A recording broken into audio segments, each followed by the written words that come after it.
Hi hello నమస్తే welcome to iQOO media. Ayodhya Rama మందిరం చరిత్ర సృష్టిస్తుంది, చరిత్రను ఉర్రూతులోగిస్తుంది, చరిత్రలో చిరస్థాయిగా నిలిచిపోతుంది. ఇది నిజంగా అపరిమితమైన అనుభూతి అంటూ మెగాస్టార్ చిరంజీవి ఆనందోత్సాహంతో ట్వీట్ చేశారు.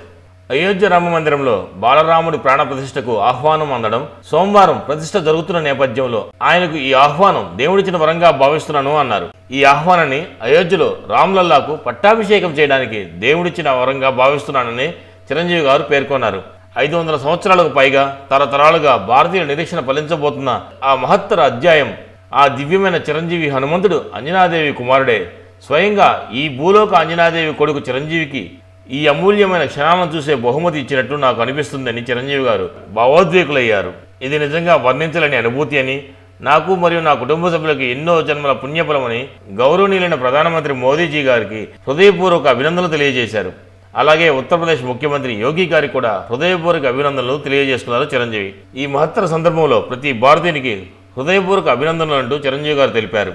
రేపటి బంగారు క్షణాల కోసం ఎదురు చూస్తున్నట్లు జై శ్రీరామ్ అంటూ చిరంజీవి గారు తన ట్విట్టర్లో పేర్కొన్నారు.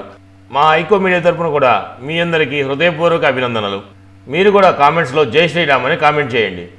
మరో వీడియోలో మళ్ళీ కలుస్తాను. మా వీడియో కనుక మీకు నచ్చినట్టయితే మా ఛానల్ సబ్స్క్రైబ్ చేసుకోండి, లైక్ చేయండి, షేర్ చేయండి. Thank you very much. Bye bye.